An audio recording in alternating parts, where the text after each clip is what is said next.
4 जून को असली परिणाम आएंगे, लेकिन न्यूज 18 के साइंटिफिक सर्वे में, न्यूज 18 के मेगा एग्जिट पोल में एनडीए की सरकार तीसरी बार बनती हुई नजर आ रही है। हम सीधा लोगों से रूबरू होते हैं और जानते हैं कि एग्जिट पोल को लेकर वो क्या राय रखते हैं। आप क्या कहेंगे? न्यूज 18 का मेगा एग्जिट पोल हुआ है, साइंटिफिक सर्वे हुआ है और इस साइंटिफिक सर्वे में एनडीए तीसरी बार सरकार बनाती हुई नजर आ रही है, मोदी सरकार तीसरी बार बनती हुई नजर आ रही है पूर्ण बहुमत के साथ। कैसी राय रखते हैं आप इस एग्जिट पोल को लेकर? जी हाँ, अब की बार तीसरी बार मोदी सरकार आई है, लेकिन हम तो छात्र हैं, हमारा तो हमेशा का मुद्दा रहा है रोजगारी। और जिस प्रकार एग्जिट पोल में और सामान्य पोल में ज़्यादा अंतर नहीं रहता है, तीसरी बार फिर मोदी सरकार बने, बहुत खुशी की बात है।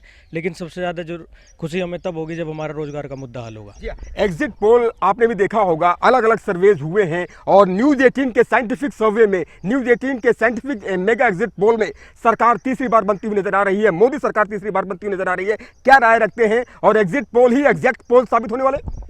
जहाँ तक कि एग्जिट पोल की बात करें तो हमने पिछले कुछ समय से देखा है कि लगभग ये सही रहते हैं। बाकी हमने कुछ देखा कि हम हिमाचल का चुनाव का लें या फिर गुजरात का लें तो कई बार थोड़ी डिस्क्रिपेंसी भी आई, थोड़ा अंतर भी आया, परंतु इतना अधिक अंतर आने की अब गुंजाइश नहीं है और लगभग ये सेटल है कि मोदी सरकार बनने वाली है। उसका एक मुख्य कारण है कि मोदी सरकार ने सीट टू सीट, एक सेंट्रलाइज पार्टी होने के बावजूद भी सीट टू सीट एक अच्छा मजबूत चुनाव लड़ा।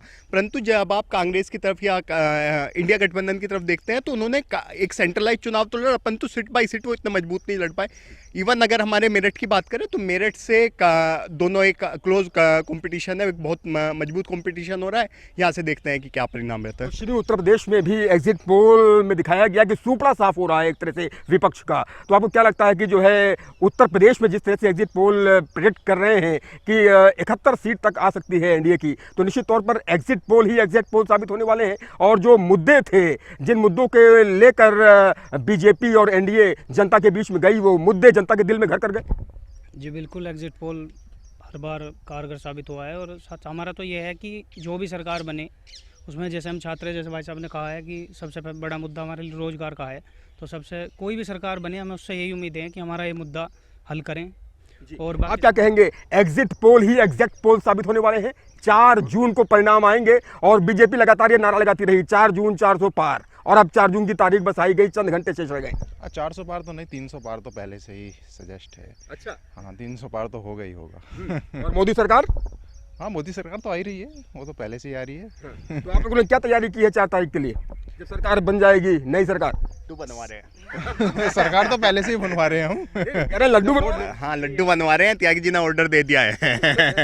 तो आप देख रहे हैं कि किस तरह से ये सारे युवा हैं और एक सुर में यही कह रहे हैं कि मोदी सरकार तीसरी बार थर्ड टर्म बनती हुई नजर आ रही है, बेहद खुश है और 4 जून की बड़ी तैयारी भी कर रहे हैं जश्न मनाने की।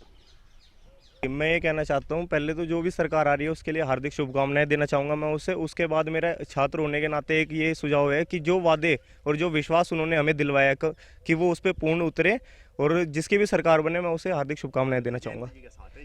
आप क्या कहेंगे? आप बता रहे थे कि बहुत इंतजार कर रहे हैं 4 जून की तारीख का, लड्डू वगैरह तैयार करके रखे हुए, सरकार जो भी बने।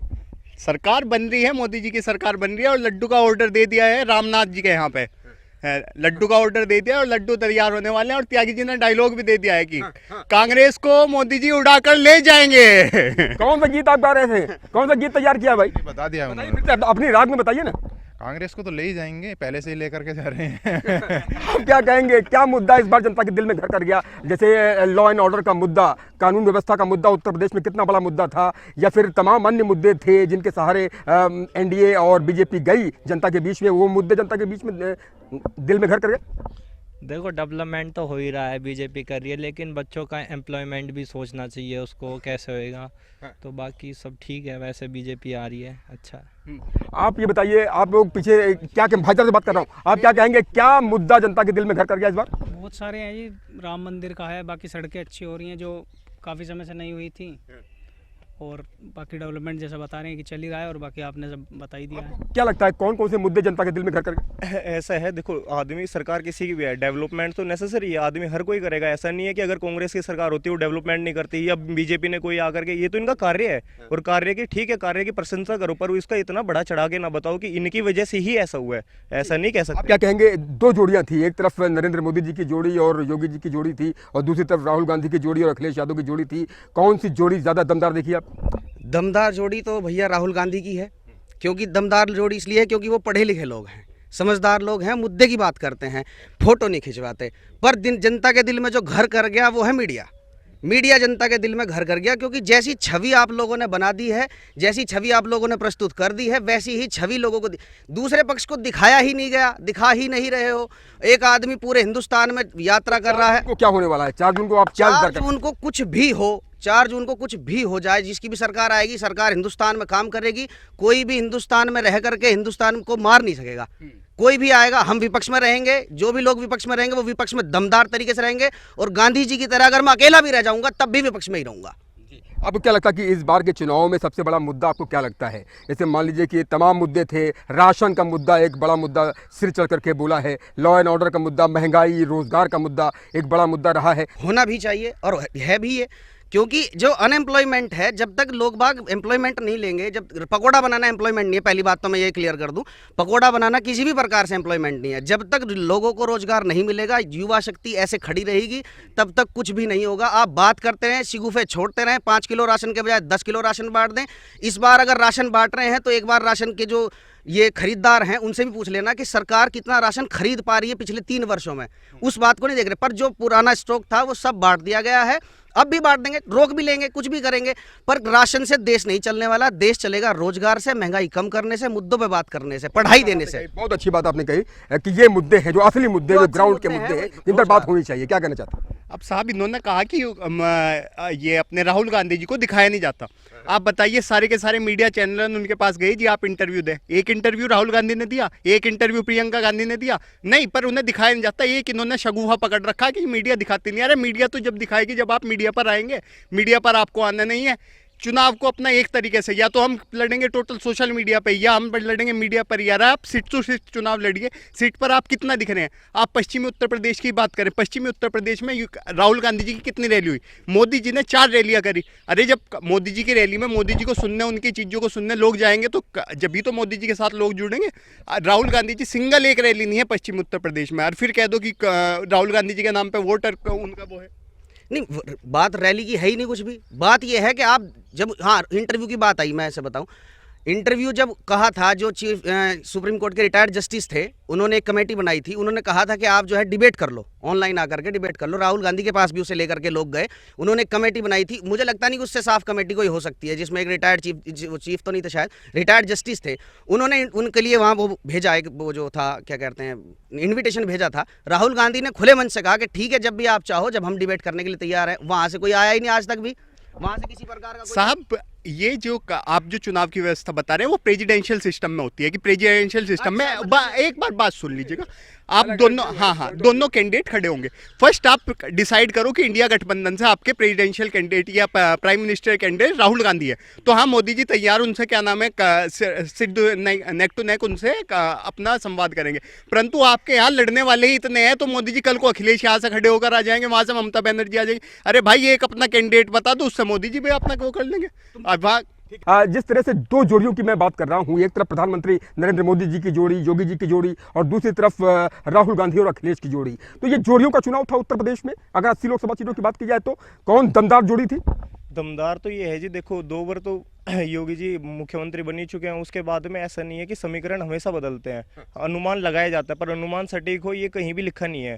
तो इस वजह से हमें 2 दिन का और इंतजार करना पड़ेगा, उसके बाद हमें मालूम चलेगा कि किसकी जोड़ी सफल रही। किसकी जोड़ी सफल रही? आपको क्या लगता है कि 2 जोड़ियों के बीच का ये चुनाव था, एक तरफ प्रधानमंत्री नरेंद्र मोदी जी की जोड़ी, योगी जी की जोड़ी, और दूसरी तरफ राहुल और अखिलेश की जोड़ी। एक तरफ खटाखट पॉलिटिक्स की जा रही थी, खटाखट और टनाटन जैसे शब्द के इस्तेमाल किए जा रहे थे, और दूसरी तरफ लगातार मुद्दों की बात हो रही थी, लॉ एंड ऑर्डर की बात हो रही थी, राम लला की बात हो रही थी। आपको क्या लगता है कि कौन सा मुद्दा जनता के दिल में घर कर गया? अगर आप शुरू से ही चुनाव को देखें तो आपने देखा होगा कि यूपी में योगी जी की सरकार आने के बाद लॉ एंड ऑर्डर और डेवलपमेंट को लेकर जो एक छवि बनी, हाँ, पुराने लोग कहते रहेंगे कि हमारे पास कैम्ब्रिज से ये डिग्री थी और उससे ये डिग्री थी। अरे डिग्री से क्या मायना है जब आपका डेवलपमेंट दिखेगा, जब आपका लॉ एंड ऑर्डर दिखेगा। योगी जी की सरकार आने के बाद जितना परिवर्तन हुआ वो एक साइंटिफिक और मतलब एक बहुत अच्छा एक डेवलपमेंट हुआ देश में और वो देखा गया। उसके साथ साथ मोदी जी ने जो 10 साल में काम किया वो एक काफ़ी अच्छा देश के लिए अनुभव रहा कि लगातार पिछले 3 साल से हम वर्ल्ड की सबसे लार्जेस्ट सबसे ग्रोइंग इकोनॉमी के रूप में उभर रहे हैं। और आप जब चाइना और अदर देश 3 से 4% की ग्रोथ के साथ बढ़ रहे हैं, हम 7 से 8% की ग्रोथ के साथ बढ़ रहे हैं। और जब यूरोपियन वर्ल्ड रिसेशन की तरफ जा रहा, हम जब भी इतनी ग्रो कर पा रहे हैं। और ये तो एक सबसे अच्छी बात है जब हमारी इकोनॉमी बढ़ रही है, डेवलपमेंट हो रहा है, ये सारी चीज़ें हो रही हैं। हम ग्रो कर रहे हैं, पता नहीं शायद सपनों में ग्रो कर रहे होंगे, कहाँ ग्रो कर रहे हैं मुझे तो नहीं लग रहा। और डेवलपमेंट जो होता है, सड़क बना देना केवल डेवलपमेंट नहीं है। आप सड़क बना दे रहे हो ये डेवलपमेंट नहीं है, सड़क को गिन ले रहे हो ये डेवलपमेंट नहीं है। डेवलपमेंट के और भी बहुत सारे मुद्दे हैं, पैमाने होते हैं और और स्टैंडर्ड्स उन्हें भी होते हैं। solve करना आप ये बताइए कि आखिरी सवाल हमारा, 4 जून को क्या होने वाला है? 4 जून को सरकार आ रही है, एनडीए की सरकार आ रही है, वो तो पहले से ही आ और रही जो है। एग्जिट पोल है उन पर विश्वास करते हैं? हाँ, एग्जिट पोल पे विश्वास है, 300 पार है अब की बार। 4 जून को क्या होने वाला है? 4 जून को यहाँ पर रामनाथ जी की एक मिठाई की दुकान है, वहाँ पर ऑर्डर दे दिया गया है और लड्डू बनने लग रहे हैं। और 4 जून को यहाँ पर सारे में लड्डू बटेंगे और मोदी योगी जी की सरकार आ रही है। जनता का और अनुमान तो ये लग रहा है कि अब बीजेपी सरकार आएगी। बस हमारी तरफ से तो ये है, जो ये अग्निवीर योजना है इसको पूरी 15 साल की कर दे, क्योंकि हम आर्मी की तैयारी करते हैं बस। और हम 4 साल के लिए इसमें जाएंगे, हम चाहे हम देश के लिए जान भी दे देंगे, हर चीज़ कुर्बान कर देंगे। बस हमें ये है कि ये पूरी कर दी जाए। और युवा शक्ति 4 जून की तारीख का इंतजार कर रही है। युवा शक्ति का कहना है कि 4 जून की तारीख में चंद घंटे शेष रह गए हैं। चंद घंटे और इंतजार कीजिए और किसके वादे दावे में कितना दम था ये साफ हो जाएगा। पारदर्शी तरीके से सब कुछ जनता के सामने होगा। इंतजार कीजिए 4 जून की तारीख का और देखते रहिए news 18। Camera person Abhishek Sharma के साथ उमेश श्रीवास्तव, न्यूज़ 18 मेरठ।